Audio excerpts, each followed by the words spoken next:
Hello, welcome back to Capers Academy, and this is Anushka Omar. And today we are going to start with Indian Contract Act 1872 Part 3. तो basically हम लोग अभी थोड़ा सा rewind portion में चलते हैं, उसके बाद हम लोग आज चालू करेंगे। आज का जो टॉपिक है essentials of a valid contract. तो हमारा जो इंडियन कॉन्ट्रैक्ट एक्ट है वो आया था ऑन 1 सितंबर 1872 and it applies to whole of India.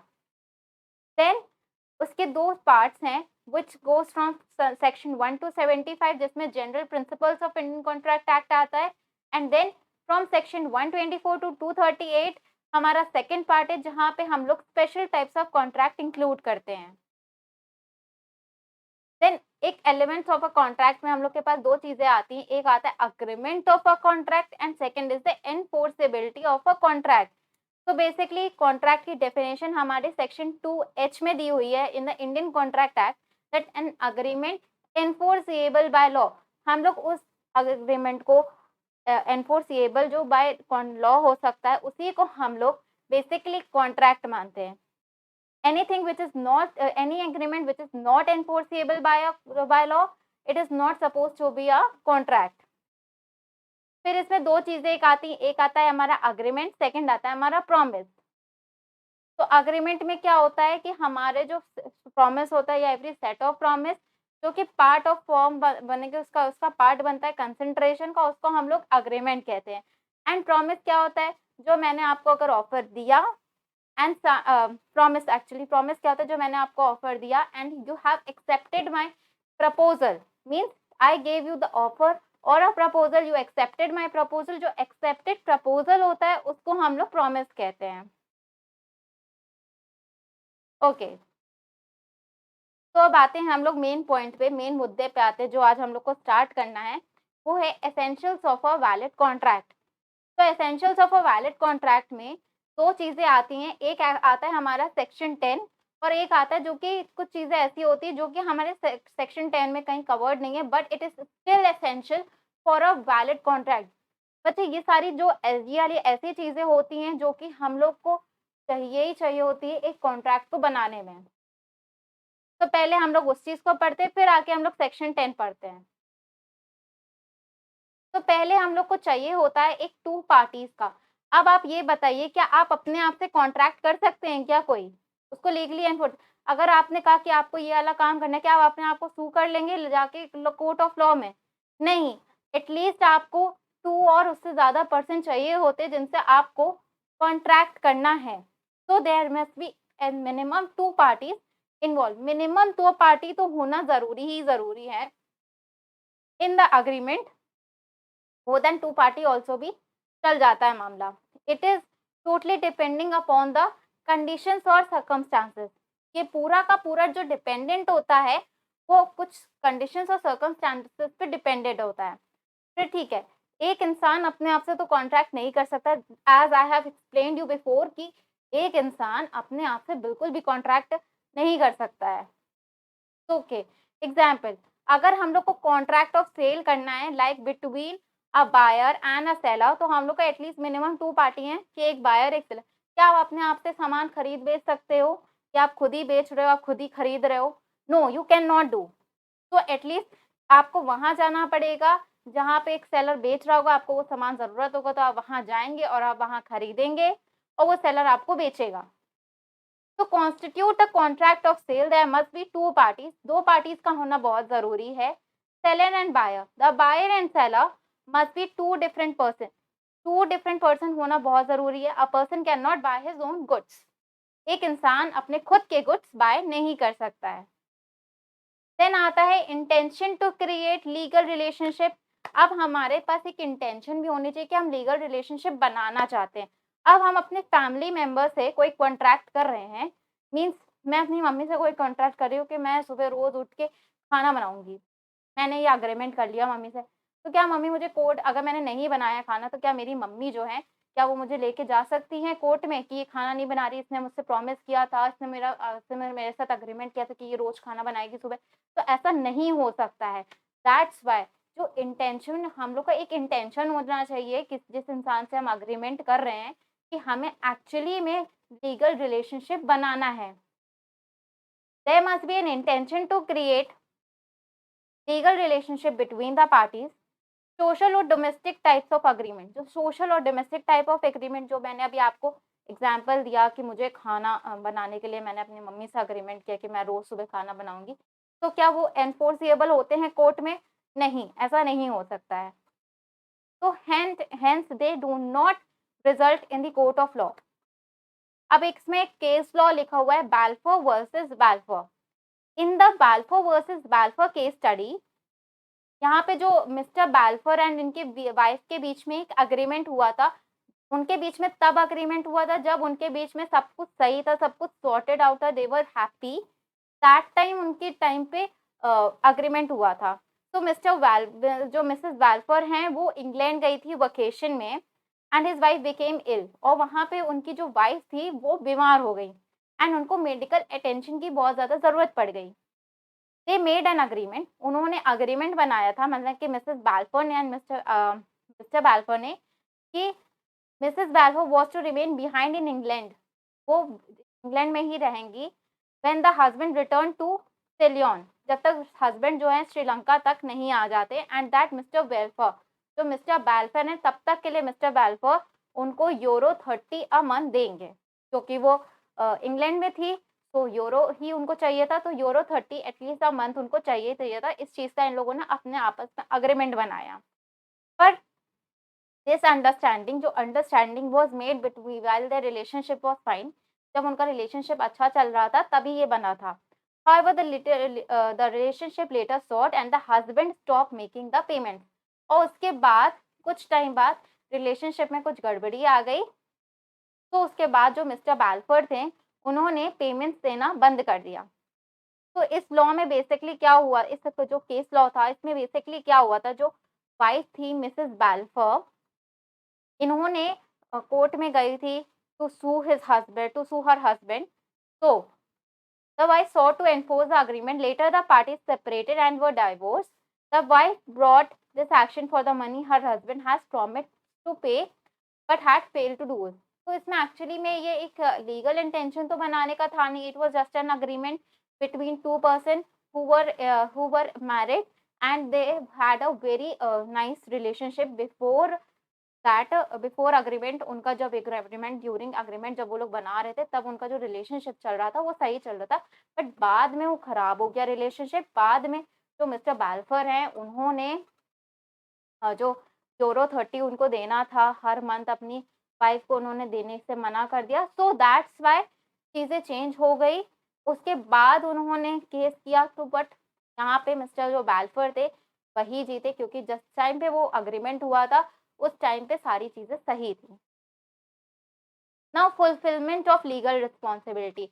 अगर अगर आपने अब सोच लिया है कि आप दो पार्टीज हो, आपको इंटेंशन भी है आपका लीगल रिलेशनशिप बनाने का, पर लीगल रिलेशनशिप बनाओगे तब ना जब आप लीगल रिस्पॉन्सिबिलिटी फुल करोगे। तो in case if certain contracts, the contracts must be in writing.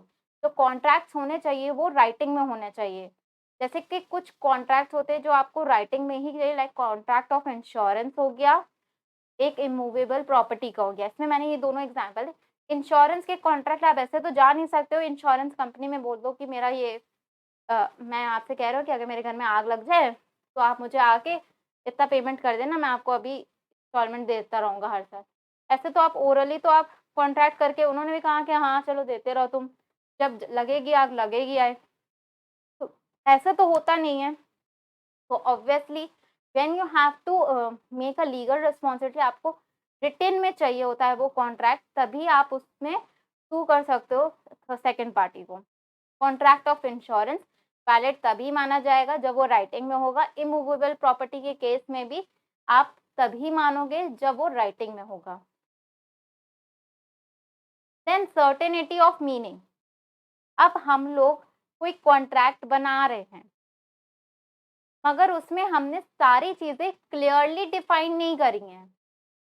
When you are making an agreement, आपके पास एक रिस्पॉन्सिबिलिटी होनी चाहिए कि आप जितनी भी चीजें बना रहे हो आप एकदम क्लियरली डिफाइन करो, whatever X Y Z everything. You have to clearly define कि आप कौन सा कॉन्ट्रैक्ट बना रहे हो, क्या चीज का बना रहे हो। everything, in fact the quantity, date, place, timing, everything should be mentioned as it has to be mentioned. The agreement must be certain and not vague and not indefinite. Like इसमें एग्जाम्पल लिखा हुआ है, ए agree करता है cell करने के लिए B को 100 टन्स ऑफ ऑयल, मगर क्या ए ने ये बताया कि वो कौन सा ऑयल बेचना चाह रहा है? अब वो चाहे तो वो दे सकता है, मस्टर्ड वाला भी दे सकता है, रिफाइंड भी दे सकता है, पेट्रोलियम ऑयल भी दे सकता है, तो वो कोई भी ऑयल दे सकता है, किसी भी चीज़ का एग्रीमेंट उसने कर लिया हो, तो at least you have to specify कि आप कौन-सी चीज़ का कॉन्ट्रैक्ट करते हो, कितनी क्वांटिटी में चाहिए, कब चाहिए, किस टाइम पे चाहिए। Everything should be mentioned while you are doing the agreement with a certain person. Then अब हमारा आता है सेकंड लास्ट पोर्शन, जो कि आता है जो that is possibility of performance of an agreement. अब मैंने आपसे ये कहा कि मैं मैजिक से तुम्हारे लिए एक और एक अंटीला खड़ा कर दूंगी, तो क्या मैं वो ऐसा कर सकती हूँ? Is it possible for me to perform that? क्या मैं ये कर सकती हूँ? No, I can not do it. It is not actually कि मैं ऐसा ये काम कर सकती हूँ कि मैंने हवा में बोल दिया कि मैं इसे बना दूंगी, ये कर दूंगी, वो कर दूंगी, तो actually it can not happen. तो बेसिकली आप वही एग्रीमेंट बना सकते हो जो एक्चुअली में परफॉर्मेंस के लायक हो, वो परफॉर्मेंस दी जा सके उस चीज। The terms of an agreement should be capable on performance. An agreement to do an act is in itself can not be enforce.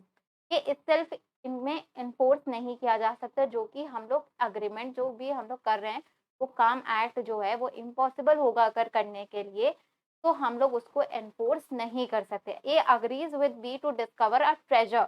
ए ने अग्री किया बी से कि वो ट्रेजर से बाय मैजिक से वो ट्रेजर निकालेगा, तो क्या ये एनफोर्स है? नहीं, ये कैन नॉट बी एनफोर्स, क्योंकि आप मैजिक से कोई ऐसी चीज थोड़ी निकाल सकते हो। व्हाट इज देयर दैट जब जो आपके पास चीज होगी आप वही मैजिक से मैजिशियंस निकालते हैं, कोई भी चीज ऐसे मैजिक से नहीं। ये एक ट्रिक होती है दिमाग की, आपके आंखों का खेल होता है जिससे वो लोग मैजिक परफॉर्म करते हैं, बट इट्स नॉट दैट कि वो कुछ भी लेके लिया है। तो अब हम लोग के बारे में बात आती है सेक्शन 10 के बारे में। तो पहले सेक्शन 10 की मीनिंग समझते हैं, उसके बाद देखते हैं कि सेक्शन 10 में क्या क्या है। अग्रीमेंट, अगर किसी चीज को कॉन्ट्रैक्ट बना, ऑल अग्रीमेंट्स आर कॉन्ट्रैक्ट, हर अग्रीमेंट को कॉन्ट्रैक्ट कहेंगे, मगर इफ लिखा है, मगर if they are made by free consent, अगर वो फ्री कंसेंट के साथ बने हैं, तो जो पार्टीज कॉन्ट्रैक्ट कर रही हैं एक दूसरे से, उन लोगों ने अपनी सहमति अपनी इच्छा से दी है, जो अपनी इच्छा से सहमति दे रहे हैं, उन्हीं को कहते हैं free consent of the parties. जो कि कॉम्पिटेंट टू कॉन्ट्रैक्ट हैं, वो कॉम्पिटेंट भी होने चाहिए कॉन्ट्रैक्ट करने के लिए, मीन्स दे आर कॉम्पिटेंट। ऐसा नहीं होना चाहिए कि they are not competent, means court में बोल दिया गया है कि ये ऐसे ऐसे पर्सन है जो कि इंसॉल्वेंट हो गए हैं, या इनको किसी केस लॉ में ले लिया गया है, वो कॉन्ट्रैक्ट नहीं कर सकते हैं, तो वो इनकॉम्पिटेंट तो नहीं होने चाहिए, वो कॉम्पिटेंट तो होने चाहिए कॉन्ट्रैक्ट में। लॉफुल कंसंट्रेशन होना चाहिए, आपने लॉफुल आप कोई एक्ट कंसंट्रेशन दे रहे हो, ये नहीं कि अनलॉफुल कोई भी चीज के बारे में आप कंसंट्रेशन कर लो। लॉफुल ऑब्जेक्ट, जो उसका पर्पस है उस अग्रीमेंट का, वो एटलीस्ट आपका जो होना चाहिए वो भी लॉफुल होना चाहिए, अनलॉफुल नहीं होना चाहिए। एंड जो आप अग्रीमेंट कर रहे हो, अगर कॉन्ट्रैक्ट जो आप अग्रीमेंट अगर आपका फ्री कंसेंट के साथ भी है, पार्टीज भी कॉम्पिटेंट टू कॉन्ट्रैक्ट हैं, लॉफुल कंसंट्रेशन भी है, एंड देन उसके बाद हमारा लॉफुल ऑब्जेक्ट भी है, तो उसके साथ एक और चीज़ ज़रूरी है जो कि होना है कि वो डिक्लेयर नहीं किया गया हो void. It should not be declared expressly void, वो वॉइड नहीं होना चाहिए। वॉइड मतलब कि वो ऐसा ना हो लॉ कह दे कि ये चीज़ मतलब कि कॉन्ट्रैक्ट अग्रीमेंट सब कुछ सही है, मगर लॉ जो है वो ये ना कहा कि आप ये वाला कॉन्ट्रैक्ट नहीं कर सकते हो, आप ये वाले अग्रीमेंट को कॉन्ट्रैक्ट में नहीं बदल सकते हो। तो बेसिकली लॉ से वो वॉइड मैंने लॉ से वो कैंसल्ड आउट नहीं होना चाहिए, लॉ में उसकी परमिशन होनी चाहिए। तो बेसिकली अब हम लोग सेक्शन 10 में चल रहे हैं, तो सेक्शन 10 में पहला आता है अग्रीमेंट। तो अग्रीमेंट के बारे में हम लोग ने पढ़ा था सेक्शन 2E में, जो हम लोग ने प्रीवियस क्लासेस में पढ़ा था। प्रॉमिस तो होना चाहिए, सेट ऑफ प्रॉमिसेस भी होना चाहिए, forming the part of consent. हर मतलब कि उसका जो every promise and every set of promises forming the part of consideration, एक दूसरे का कंसिडरेशन का पार्ट जो बनते हैं, उन्हीं को हम अग्रीमेंट कहते हैं। तो बेसिकली प्रॉमिस और कंसिडरेशन को मिला के हम लोग उसको अग्रीमेंट कह देते हैं। फिर आता है हमारा फ्री कंसेंट। अब आप 2 और मोर पर्सन जो भी कंसेंट दे रहे हैं, वो अपनी इच्छा से सेम थिंग पे कंसेंट दें। 2 पर्सन और more person are said to be in consent when they agree upon the same thing. Same चीज़ पे वो एग्री करने चाहिए, ऑन द सेम सेंस। अब ए ने बोला बी से कि मैं तुमको अपनी कार सोल्ड करता हूँ। ए के पास थी ग्रीन और ब्लू कार। बी ने समझा कि उसको मिलेगी ग्रीन कार। ए ने कहा कि मैं तो अपनी ब्लू ब्लू कार दूँगा क्योंकि मुझे वो पसंद नहीं है। तो क्या इसमें फ्री कंसेंट है? नहीं है। तो बेसिकली फ्री कंसेंट होना चाहिए सेम थिंग पे। It is to be consent when they agree upon the same thing on the same sense. Same sense में उनको एग्री होना ज़रूरी है। देन आता है competencies of the party. Parties competent तो होनी चाहिए कॉन्ट्रैक्ट करने के लिए, मतलब कि वो लॉ से मतलब अथॉरिटी होनी चाहिए कि वो लोग कॉन्ट्रैक्ट कर सकते हैं।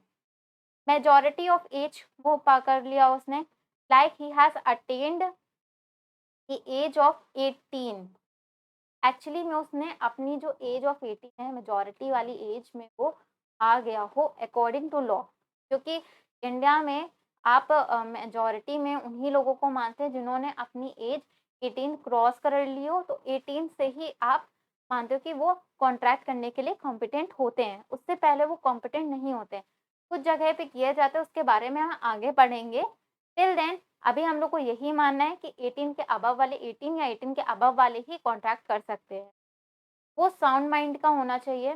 ही should B of sound mind means he should B rational. जब वो कॉन्ट्रैक्ट कर रहा हो उस टाइम पे, वो अपनी सोच समझ में नहीं, he should be in his senses, we should be in his senses. अपनी सेंसेस में होना उसका बहुत ज़रूरी है। इज नॉट अदरवाइज डिस्क्वालिफाइड, वो डिस्क्वालिफाइड नहीं होना चाहिए फ्रॉम कॉन्ट्रैक्टिंग। वो कहीं से भी डिस्क्वालिफाइड नहीं होना चाहिए कि वो कॉन्ट्रैक्ट ना कर सके by law. And he subject which he subject, उसके सब्जेक्ट से वो कॉन्ट्रैक्ट करने से लॉ से बाहर नहीं होना चाहिए। सो वो कॉम्पिटेंट होते हैं कॉन्ट्रैक्ट के। तो बेसिकली इसमें 3 चीज़ें आ गई। पहला कि एज ऑफ मेजॉरिटी होना चाहिए, साउंड माइंड का होना चाहिए, और वो डिस्क्वालिफाइड नहीं होना चाहिए लॉ करने किस कहीं से भी लॉ से कॉन्ट्रैक्ट करने के लिए। फिर अब हमारा आता है lawful object. The object in consideration must be lawful. अब ऑब्जेक्ट जो है, आप जिस चीज़ का कॉन्ट्रैक्ट बना रहे हो, जो ऑब्जेक्ट है आपका, पर्पस है कॉन्ट्रैक्ट बनाने का, वो भी आपका लॉफुल होना चाहिए। If the object must not B prohibited in any way for the usage in the particular territory.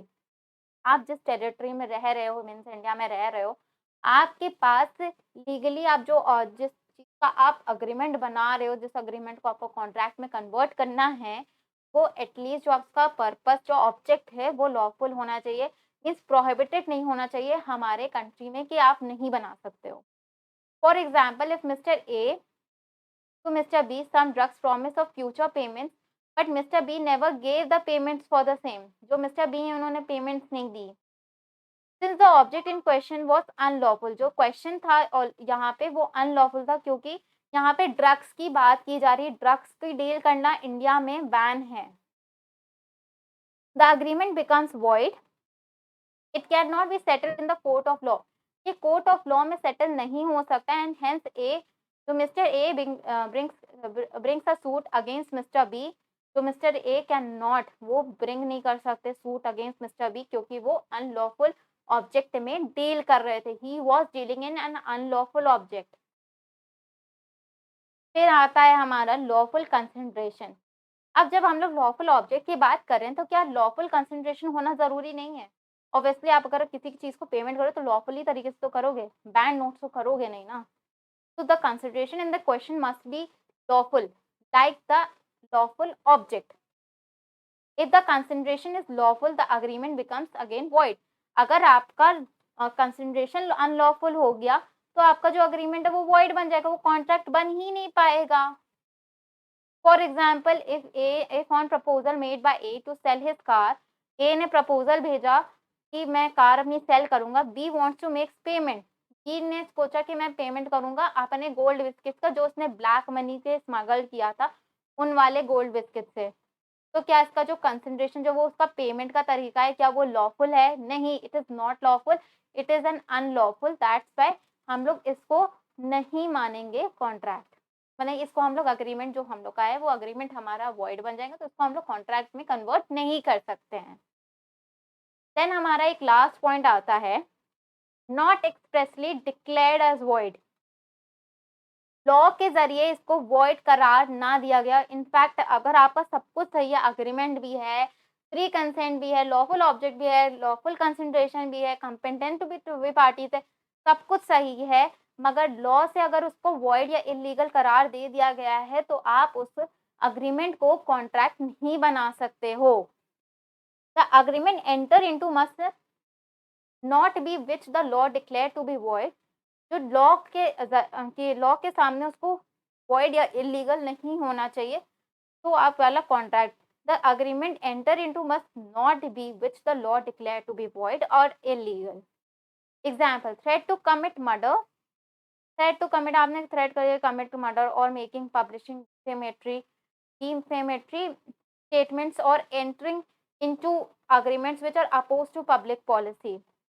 आप किसी अग्रीमेंट में एंटर कर रहे हो जो कि अपोज है पब्लिक पॉलिसी के खिलाफ, आप ऐसी चीजें कर रहे हो, तो आपका जो अग्रीमेंट है वो वॉइड बन जाएगा, इलीगल बन जाएगा इन नेचर।